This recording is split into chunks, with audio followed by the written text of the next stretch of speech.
حضرت محمد صلی اللہ علیہ وآلہ وسلم نے فرمایا، اللہ تعالیٰ اس شخص کا روزہ قبول نہیں فرماتا جو حضرت ابو ہریرہ رضی اللہ تعالیٰ عنہ سے روایت ہے کہ نبی کریم صلی اللہ علیہ وآلہ وسلم نے ارشاد فرمایا، جس نے جھوٹ بولنا اور اس پر عمل کرنا نہ چھوڑا تو اللہ تعالیٰ کو اس کے کھانے پینے سے رکنے کی کوئی حاجت نہیں۔ صحیح بخاری۔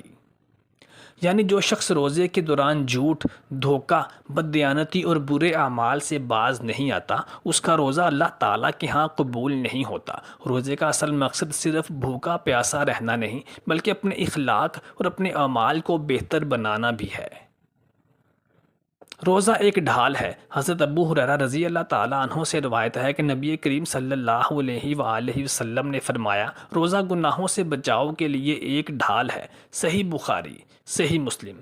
روزے دار کے منہ کی خوشبو۔ نبی صلی اللہ علیہ وآلہ وسلم نے ارشاد فرمایا کہ روزہ دار کے منہ کی خوشبو اللہ تعالیٰ کے نزدیک مشک کی خوشبو سے بھی زیادہ پسندیدہ ہے۔ صحیح بخاری اور صحیح مسلم۔ سیدنا ابو ہریرہ رضی اللہ تعالیٰ عنہ سے روایت ہے کہ نبی کریم صلی اللہ علیہ وآلہ وسلم نے ارشاد فرمایا کہ روزہ دار کے لیے دو خوشیاں ہیں، ایک خوشی افطار کے وقت اور دوسری خوشی اپنے رب تعالیٰ سے ملاقات کے وقت۔ صحیح بخاری اور صحیح مسلم۔